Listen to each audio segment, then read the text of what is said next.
Hi, it's Chris from Cricut. In this video, I'll take you through 3 separate stencil projects: a cake topper using cardstock, a welcome mat using premium vinyl, and an iron-on tote bag. This assembly video is part 2 of a 2-part series. If you're interested in stencil design, please see part 1.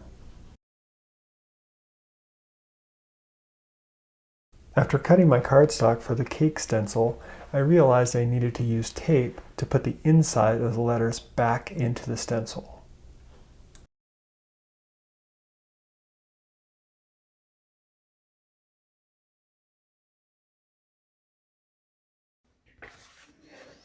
Okay, now we're going to take our stencil and just place it lightly over the cake, and we're going to shake our powdered sugar.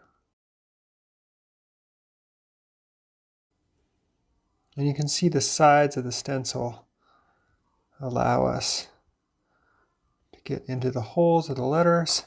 And we'll pull it straight up.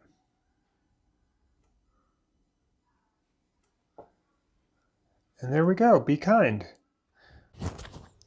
Okay, now I'm going to weed the vinyl and place it on my mat. And one thing to note is I've got a little chalkboard underneath, because once you get the vinyl stencil on the mat, you need the stability of something behind it so that it doesn't bend and take the stencil off your mat before you're ready to paint. Take care weeding. You can see that vinyl tends to double back and stick to itself during this process. I used my eye to measure this out. You can use a tape measure to place your stencil as well if you're more comfortable with that. And you can see I'm using painter's tape to tape the stencil down. Most mats are made from coconut or palm fiber, and they don't stick very well to vinyl, so you need to use some kind of tape. And finally, you'll see I'm using construction paper to block off the rest of the mat for spray painting.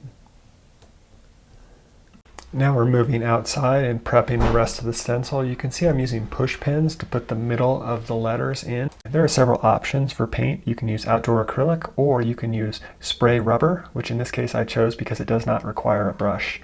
You can see I just pass over at about 6 inches 2 times. I let it dry for about an hour and came back and did a second coat. It's been 2 hours. Now we're going to go ahead and pull back the tape and construction paper. And you can see we've got a very nice clean stencil on the mat.